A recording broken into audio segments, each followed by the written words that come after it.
പിതാവിൻ്റെയും പുത്രൻ്റെയും പരിശുദ്ധാത്മാവിൻ്റെയും നാമത്തിൽ ആമേൻ. കർത്താവേ, നിന്റെ ഉന്നതമായ നാമത്തിന് സ്തോത്രം ചെയ്യുന്നു.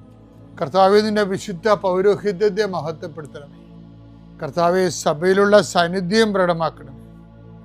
40 വർഷം ഞാൻ അർപ്പിച്ച കൃപാന്റെ യുഗതിയാൽ കൃപാസ്ഥാനത്താറെ ജീവനോടെ പ്രത്യക്ഷപ്പെട്ട മാതാവിൻ്റെ മാധ്യസ്ഥ രോഗികൾ, പീഡിതരെ, മാനസിക സംഘടന അനുഭവിക്കുന്നവരെ, ഡിപ്രഷൻ അനുഭവിക്കുന്നവർ, മരുന്ന് കഴിച്ചിട്ട് ഉറക്കം മൂടുകയും ശരീരം തൂക്കം വെക്കുകയും ചെയ്യുന്നതല്ലാതെ പ്രത്യേകിച്ച് പ്രയോജനമൊന്നും ഇല്ലാതെ ഡിപ്രഷൻ കൊണ്ട് വേദനിച്ച് ജീവിക്കുന്ന ആൾക്കാരെ കർത്താവേ, നീ അവരെ തൊടണമെന്ന് പ്രാർത്ഥിക്കുന്നു. ഓട്ടിസം കുഞ്ഞുങ്ങൾ, ഹൈപ്പർ ആക്ടിവിറ്റി കുഞ്ഞുങ്ങൾ, അവിടെ മാതാപിതാക്കന്മാരെ മനസ്സ് കെട്ടുപോയവരെ, തകർച്ച സങ്കടം കൊണ്ട് അവർക്ക് ജീവിക്കാൻ പറ്റാത്തവർ, ജീവിക്കാൻ വേണ്ടി ജീവിതത്തോട് മൽപ്പിടുത്തം നടത്തുന്നവർ, മരുന്ന് കഴിച്ചിട്ടും രോഗം സുഖമാക്കാതെയും രോഗം പൊറുക്കാതെയും ഇരിക്കുന്നവർ, എൻ്റെ കർത്താവിന് ഉന്നതമായ നാമത്തിൽ, സഭയുടെ അധികാരത്തിൽ, കുരിശിൻ്റെ അടയാളത്തിൽ, ദൈവശക്തിയാൽ നിനക്ക് ദൈവസന്ധിപ്പും സൗഖ്യം ലഭിക്കട്ടെ. പിതാവും പുത്രനും പരിശുദ്ധാത്മാവായ സർവ്വേശ്വര എന്നേക്കും ആമേൻ. അമ്മേ പരിശുദ്ധ അമ്മേ, അമ്മേ പരിശുദ്ധ ദൈവമാതാവേ, കൃപാസനത്തിലൂടെ ഞങ്ങളുടെ ദേശത്തിനും അമ്മ മധ്യസ്ഥം തേടി തന്ന എല്ലാ അനുഗ്രഹങ്ങൾക്കും കൃപകൾക്കും ഞങ്ങളിപ്പോൾ ഹൃദയം നിറഞ്ഞ നന്ദി പറയുന്നു. അമ്മേ പരിശുദ്ധമ്മേ, ദൈവമാതാവേ, 2004 ഡിസംബർ 7 ഉച്ചകഴിഞ്ഞ് 2:30 കൃപാസനത്തിൽ സംഭവിച്ച അമ്മയുടെ പ്രത്യക്ഷപ്പെടലിനെ കുറിച്ച് തിരുസഭയ്ക്ക് സമർപ്പിച്ചിരിക്കുന്ന പഠനരേഖകളുടെ മേൽ സഭാത്മകമായ പഠനം ആരംഭിക്കുവാൻ ഞങ്ങൾ പ്രാർത്ഥിക്കുന്നു. അമ്മേ പരിശുദ്ധമേ, ഭൂസ്വർലോകങ്ങളുടെ രാജ്ഞിയായ അങ്ങേയ്ക്ക് ഭൗമസംരക്ഷണത്തിനായി പ്രപഞ്ചപ്രകൃതിയെ തന്നെ തിരുസഭ പ്രതിഷ്ഠിക്കുവാൻ ഈ പ്രത്യക്ഷീകരണം വഴി ഇടയാക്കണമേ. പരിശുദ്ധമേ, ജപമാല മാതാവേ, സകല കൃപാസനം പ്രാർത്ഥനയോടും ചേർത്ത് ഞങ്ങളിപ്പോൾ പ്രാർത്ഥിക്കുന്ന ഈ കുടുംബത്തിന്റെ പ്രത്യേക നിയോഗം പറ മക്കളെ.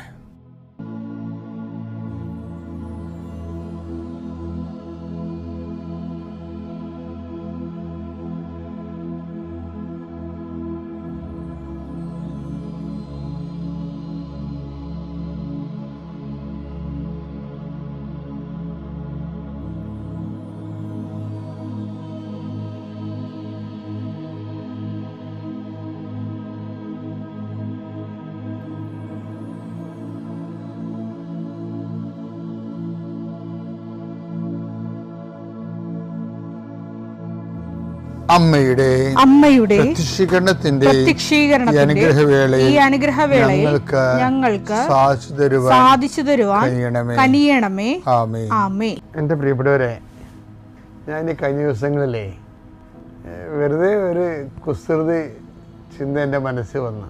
കുസൃതിയല്ല, അത് ഒരു സയൻറ്റിഫിക് തോട്ടാണ്. എന്തുകൊണ്ടാണ് ഈ മൺസൂണില്ലേ, കഴിഞ്ഞ ദിവസങ്ങളിൽ ഒരു ഭയങ്കര മഴയും കാറ്റും ഉണ്ടായിരുന്നു.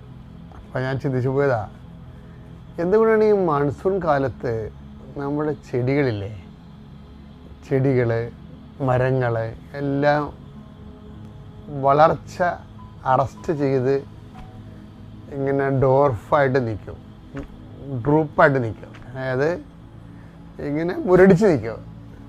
അപ്പോൾ അത് എന്തുകൊണ്ടാണ് ഇങ്ങനെ മുരടിച്ച് നിൽക്കുന്നത്? മഴക്കാലത്ത് നല്ല വെള്ളം കിട്ടുമ്പോൾ ചാടി വളരേണ്ടതല്ലേ, അതിന് പകരം നേരെ കിഴിപ്പോട്ടാണല്ലോ ചെടി വളരണത് എന്ന് ഞാൻ ചിന്തിച്ച് ഞാൻ നമ്മുടെ ChatGPT സാധനം അടിച്ച് നോക്കി, എന്തുകൊണ്ടാണ് മൺസൂൺ കാലത്ത് ഇങ്ങനെ ട്രീസ് ഇങ്ങനെ ഡ്രൂപ്പ് മുരടിച്ച് പോണതെന്ന്. അപ്പോൾ അവർ 2-3 കാര്യങ്ങൾ പറഞ്ഞവർ. ഒന്നാമത്തെ കാര്യം പറഞ്ഞത്, ഈ മൺസൂൺ കാലത്ത് എപ്പോഴും മഴയായിരിക്കുമല്ലോ. മഴയായിരിക്കുമ്പോൾ ഈ മഴ മേഘങ്ങൾ എപ്പോഴും ഇങ്ങനെ ആകാശത്ത് തങ്ങി നിൽക്കും. അത് കാരണം സൂര്യൻ അധികം പ്രകാശം കിട്ടത്തില്ലാത്തത് കൊണ്ട് ഫോട്ടോസിന്തസിസ് നടക്കത്തില്ല. ഞാൻ ചിന്തിച്ചില്ല, പക്ഷേ ChatGPT സാധനമുണ്ട്. ഫോട്ടോസിന്തസിസ് നടക്കത്തില്ല, ചെടിക്ക് ആവശ്യമായ ഭക്ഷണം കിട്ടത്തില്ല, അതുകൊണ്ട് അത് മഞ്ഞ നിറമായിട്ട് വളർച്ച മുരടിക്കും. രണ്ടാമതൊരു കാര്യം അത് പറഞ്ഞത്, ഈ വെള്ളം ഹെവി ഡൗൺ പോറല്ലേ, അപ്പോൾ വെള്ളം കെട്ടി നിൽക്കും ചുവട്ടിലൊക്കെ. മരത്തിൻ്റെയൊക്കെ പറമ്പിലൊക്കെ നമ്മൾ കണ്ടിട്ടില്ലേ? അങ്ങനെ വെള്ളം കെട്ടുന്നത് എന്താ കുഴപ്പമെന്ന് വെച്ചാൽ വേരിന് ഓക്സിജൻ കിട്ടത്തില്ല. അപ്പം നമ്മൾ പറയുന്ന കാര്യമില്ല, ഭയങ്കര സീരിയസ് വിഷയമാണ്. വേരിന് ഓക്സിജൻ കിട്ടത്തില്ല. അപ്പം അതുകൊണ്ട് തന്നെ അവിടുന്ന് വെള്ളവും വലിക്കണ പരിപാടിയൊന്നും നടക്കത്തില്ല. വളവും വെള്ളവും ഒന്നും വലിക്കത്തില്ല, ഓക്സിജൻ കിട്ടത്തില്ലേ. അപ്പോൾ അവിടെയും ബ്ലോക്കാവും. പിന്നെ ഈ വെറ്റ് ഡിസീസ് എന്ന് പറഞ്ഞ കുറേ സാധനമുണ്ട്. മഴ ഈർപ്പം ഉണ്ടെങ്കിൽ കുറേ ഫംഗസൊക്കെ വരും. അങ്ങനെയാണ് വേരിന് അഴുക്കലൊക്കെ വരണത്. അപ്പോൾ ചിലപ്പോൾ വേര് ചീലെന്നൊക്കെ നമ്മൾ പറയത്തില്ലേ, അത് ഫംഗൽ ഇൻഫെക്ഷനാണ്. അപ്പോൾ അവർ പറഞ്ഞാൽ അതിൻ്റെ വേപ്പിൻ്റെ എണ്ണ വേരെ തേക്കണമെന്നൊക്കെ പറഞ്ഞിടക്ക്. അപ്പം ചെടിയിൽ നിന്ന് കിട്ടുന്ന വരുമാനത്തെ കൂടുതലായിരിക്കും ചിലപ്പോൾ വേപ്പിൻ്റെ എണ്ണ വാങ്ങിച്ച് വേരിന് ട്രീറ്റ് ചെയ്യണമെന്നുള്ളത്. ഇങ്ങനെ പാടാണ് എല്ലാം.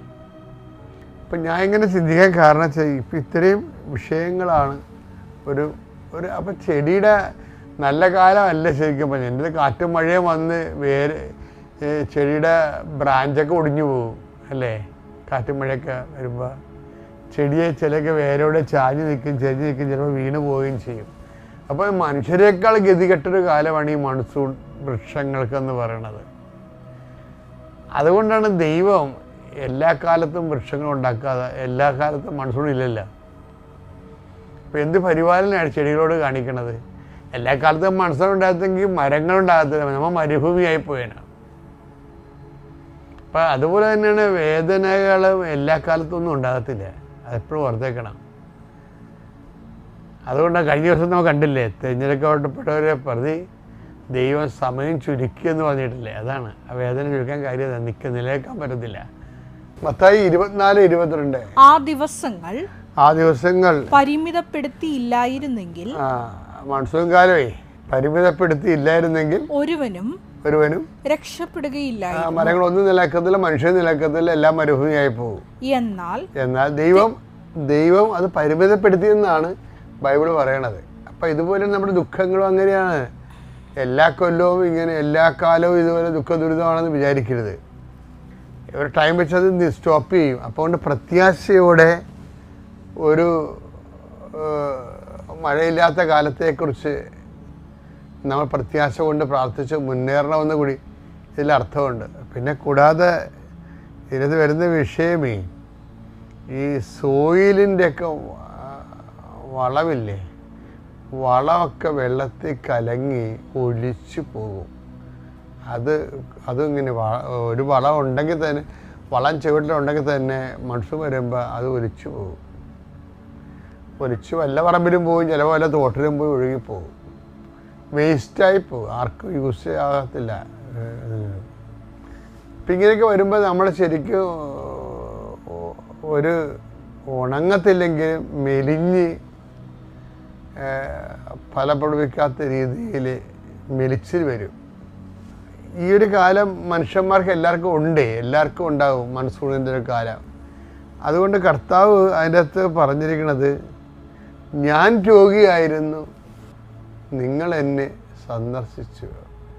ഞാൻ കാരാഗൃഹവാസിയായിരുന്നു, നിങ്ങൾ എന്നെ സന്ദർശിച്ചു.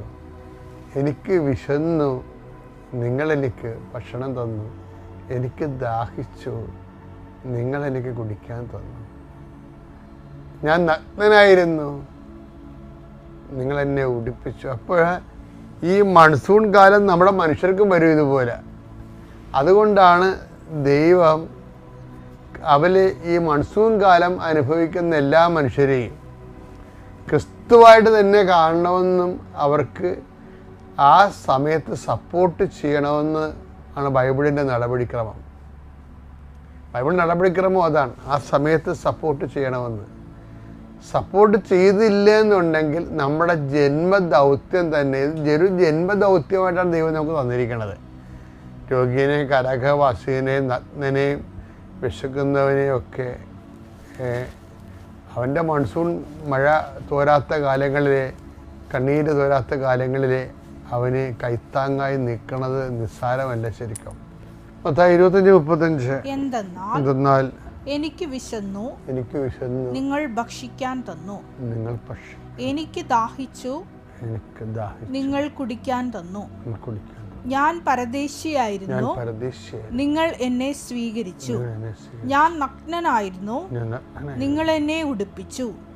ഞാൻ രോഗിയായിരുന്നു, നിങ്ങൾ എന്നെ സന്ദർശിച്ചു. ഞാൻ കാരാഗൃഹത്തിലായിരുന്നു, നിങ്ങൾ എൻ്റെ അടുത്ത് വന്നു. ഇതെല്ലാം അപ്പം നിങ്ങൾ ഓർക്കും അവസാനം ഈശോയെ കുറിച്ച് പറയണത് എന്താണ്? എൻ്റെ പിതാവിനാൽ അനുഗ്രഹീതരെ വരുവിൻ. അവിടെയാണ് എനിക്ക് ടെസ്റ്റ് ചെയ്യാനുള്ളത് നിങ്ങൾക്ക്. മത്തായി 25:34. അനന്തരം രാജാവ് തന്റെ വലതുഭാഗത്തുള്ളവരോട് അരുളി ചെയ്തു, എന്റെ പിതാവിനാൽ അനുഗ്രഹിക്കപ്പെട്ടവരെ വരുവിൻ. ലോകസ്ഥാപനം മുതൽ നിങ്ങൾക്കായി സജ്ജമാക്കിയിരിക്കുന്ന രാജ്യം അവകാശപ്പെടുത്തുവിൻ. അപ്പൊ ഇതിന്റെ വിഷയം നമ്മൾക്ക് ഈ വ്യാഖ്യാനങ്ങൾ വരുന്ന ഒരു പ്രശ്നമുണ്ട്. ഇതിനെ പെട്ടെന്ന് എടുത്ത് നിത്യതയുമായിട്ടാണ് കണക്ട് ചെയ്യണത്. എന്താണ്? എൻ്റെ പിതാവിനാൽ അനുഗ്രഹീതരെ വരുവിൻ, ലോക മുതൽ നിങ്ങൾക്ക് ഒരിക്കലും രാജ്യം കൈവശമാക്കാൻ. അപ്പോൾ നിത്യതയുടെ അന്ത്യവിധിയുമായിട്ട് ബന്ധപ്പെടുത്തിയാണ് ഈ ഭാഗങ്ങൾ എപ്പോഴും വ്യാഖ്യാനിക്കുന്നത്. പക്ഷേ നിങ്ങളത് ചിന്തിച്ച് നോക്കിയേ, ഈശോ എന്താ പറയണത്? ചത്ത് കഴിയുമ്പോൾ അനുഗ്രഹിക്കുമെന്നാണ് പറയണത്. എൻ്റെ പിതാവിനാൽ അനുഗ്രഹിക്കപ്പെട്ടവരെ വരുവിൻ. ഇത് ചെയ്യുമ്പോൾ തന്നെ നമ്മൾ അനുഗ്രഹീതരായി. അതുകൊണ്ടാണ് ഈ ഉടമ്പടിയിൽ ഇത് വെച്ചിരിക്കണത്.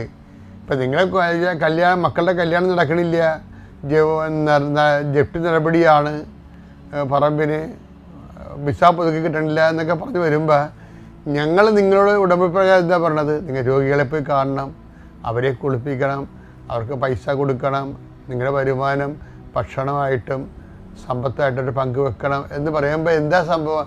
അതിനകത്തൊരു ഓഫർ കിടക്കുന്നുണ്ട്. എന്താണ്? അങ്ങനെ ചെയ്യുമ്പോൾ എക്സ്ട്രാ ബ്ലെസ്സിങ്സ് വരുന്നുണ്ട്. അത് ചത്ത് കഴിയുമ്പോൾ വിധിയാളനായിട്ട് കിട്ടണം മാത്രമല്ല, അത് ആ ഒരൊറ്റ നടപടിക്രമം കൊണ്ട് നമ്മൾ അത് അപ്പം തന്നെ ബ്ലെസ്ഡ് ആകുകയാണ്. അതുകൊണ്ടാണ് ഞാൻ നിങ്ങളോട് എപ്പോഴും ഈ വിഷയത്തെ കാരുണ്യപ്രവൃത്തിയെക്കുറിച്ച് പറയുമ്പോൾ, കാരുണ്യപ്രവൃത്തിയുടെ ഒരു ഈ മൺസൂൺ കാലത്ത് മനുഷ്യനായി നിൽക്കാൻ കഴിഞ്ഞാലേ നമ്മൾക്കും നമ്മളുടെ മൺസൂൺ കാലങ്ങളെ അതിജീവിക്കാൻ കഴിയും.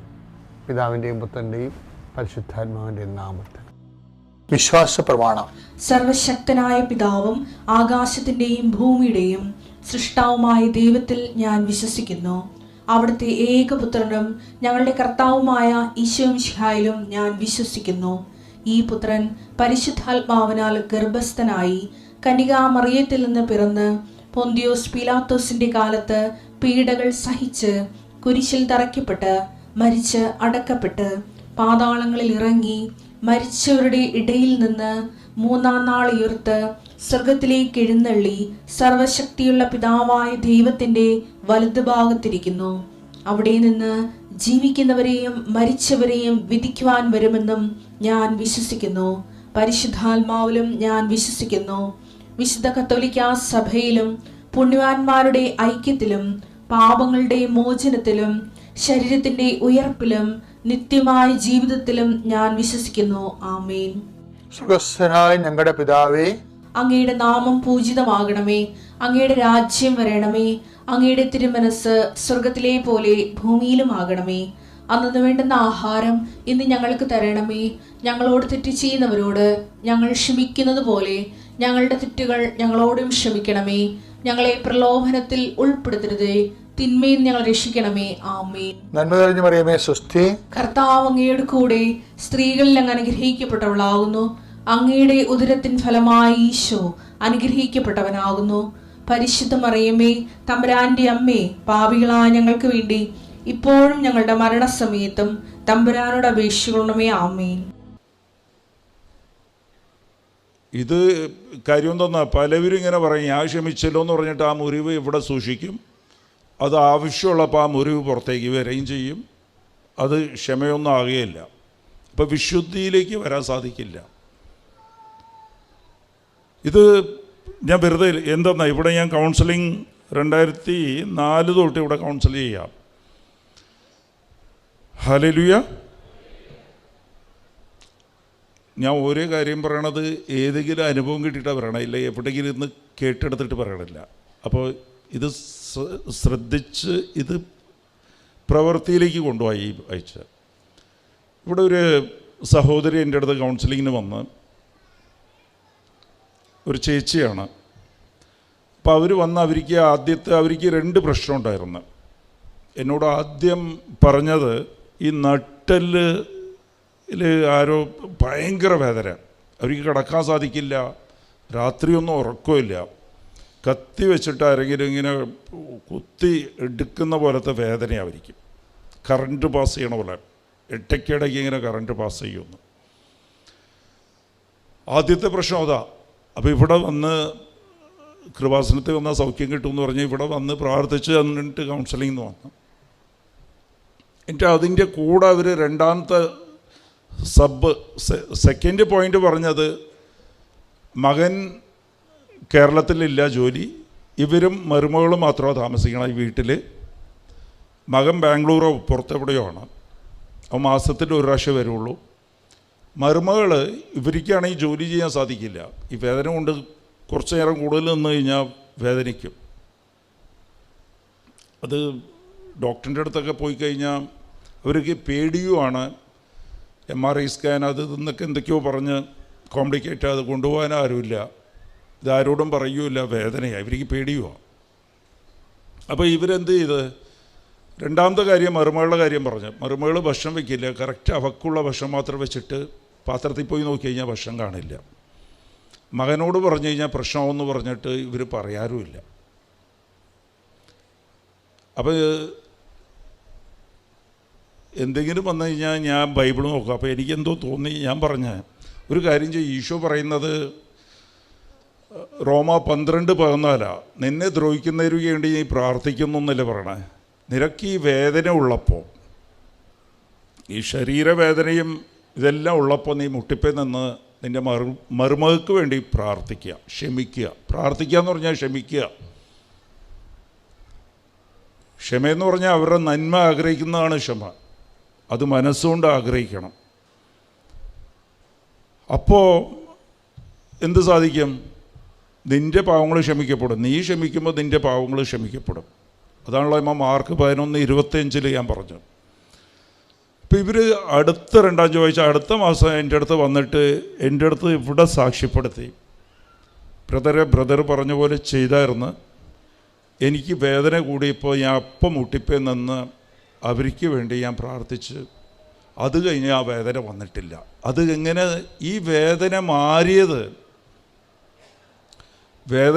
ഇതെങ്ങനെ സാധിക്കുമെന്നൊരു ചോദ്യചിഹ്നമായിരുന്നു. പക്ഷേ ക്ഷമിച്ചപ്പോൾ പരിശുദ്ധാത്മാവ് ഇറങ്ങി ആ ബോധ്യത്തിൽ ആണ് പ്രാർത്ഥിക്കേണ്ടത്. പരിശുദ്ധാത്മാവ് ഇറങ്ങി അത് സാധ്യമാക്കി തന്നു. നമുക്ക് പലവരിക്കും നമ്മൾ എന്താണെന്ന് വെച്ചാൽ വചനം കേൾക്കും, അത് കേൾക്കാനൊക്കെ സുഖമാണെന്ന് പറഞ്ഞാൽ അങ്ങോട്ട് പോവുകയും ചെയ്യും. പിന്നെ കുറേ പ്രാർത്ഥിക്കും. പ്രാർത്ഥന എന്താ? വാഗുകൊണ്ട് അങ്ങോട്ട് പ്രാർത്ഥിക്കുക. അത് പ്രാർത്ഥനയാകില്ല. അത് കുറേ പഠിച്ചു വെച്ചിട്ട് അങ്ങോട്ട് പ്രാർത്ഥിച്ചാൽ അത് പ്രാർത്ഥനയാവുക. ദൈവം പ്രവൃത്തിയാണ് നോക്കുന്നത്, നിങ്ങളുടെ ഹൃദയമാണ് നോക്കണം. നിൻ്റെ ഹൃദയത്തിൽ എന്താ ശുദ്ധീകരിച്ചിരിക്കുന്നത്, എന്താ വ്യത്യാസം വന്നിരിക്കുന്ന നിരക്ക്, അത് വചനം പറഞ്ഞിട്ട് അത് കൃത്യമായിട്ട് നമ്മൾ പാലിക്കാൻ പഠിക്കണം. നമ്മൾ ഉടമ്പടി പോകുമ്പോൾ നിങ്ങൾ ഇത് 2 കാര്യം ശ്രദ്ധിക്കുക. പരിശുദ്ധാത്മാവ് നിനക്ക് വേണം. കൃപ ലഭിക്കണമെന്നുണ്ടെങ്കിൽ പരിശുദ്ധാത്മാവ് വേണം. പരിശുദ്ധാത്മാവ് ലഭിക്കണമെന്നുണ്ടെങ്കിൽ നീ വിശുദ്ധിയും ദൈവത്തിൻ്റെ മനസ്സ് നിൻ്റെ മനസ്സൊന്നാകണം. ക്ഷമിക്കണം. Price the Lord. ഈ ലോകത്തിൽ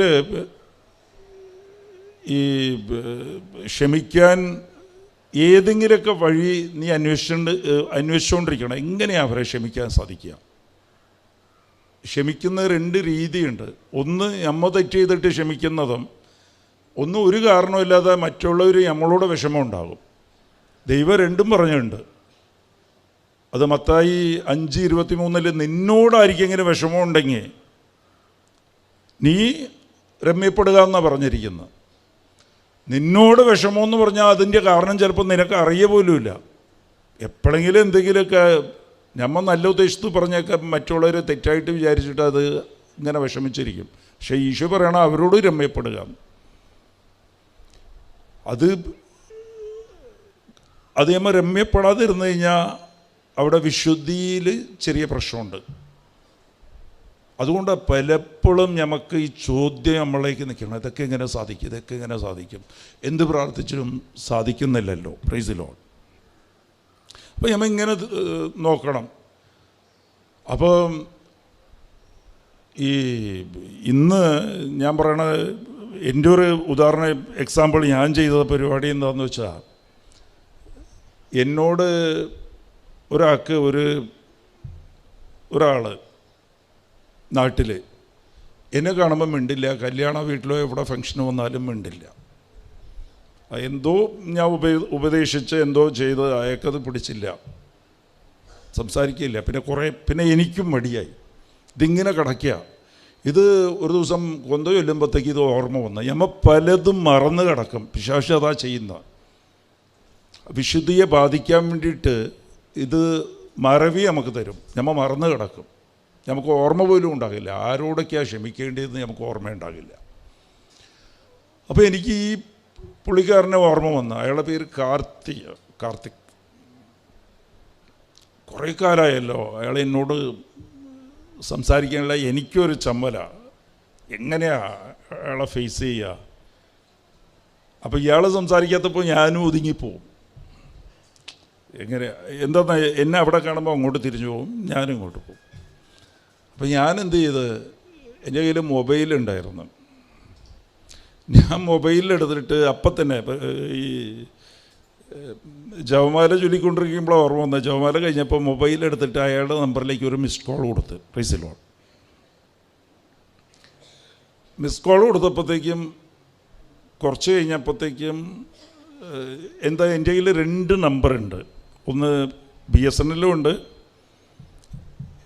എയർടെല്ലും ഉണ്ട്.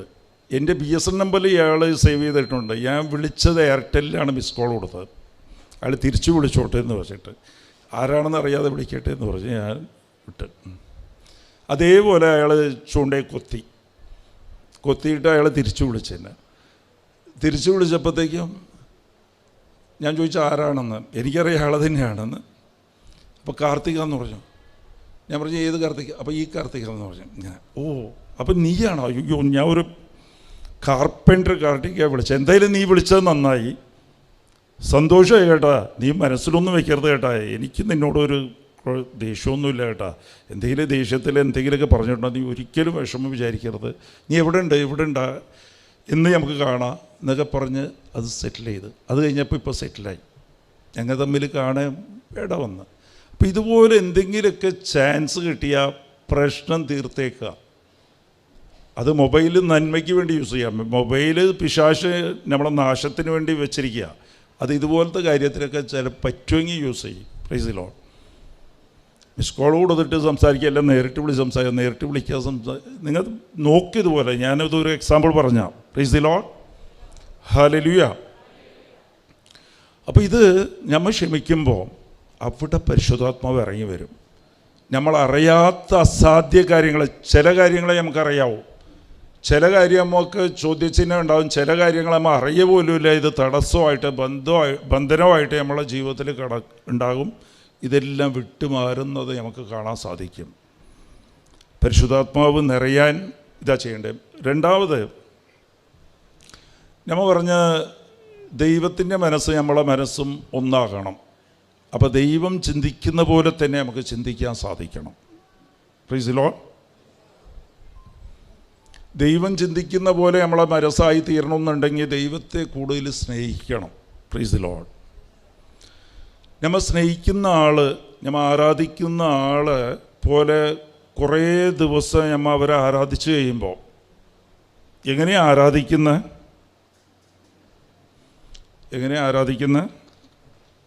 ഒന്നാം സ്ഥാനം അവർക്ക് കൊടുക്കുക.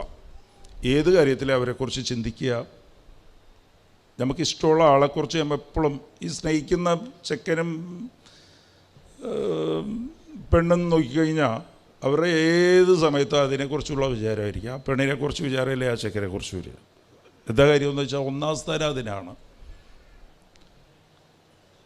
അപ്പോൾ ഇതുപോലെ സ്നേഹിക്കുന്ന ആളെ ഇങ്ങനെ ഒന്നാം സ്ഥാനം കൊടുക്കുക.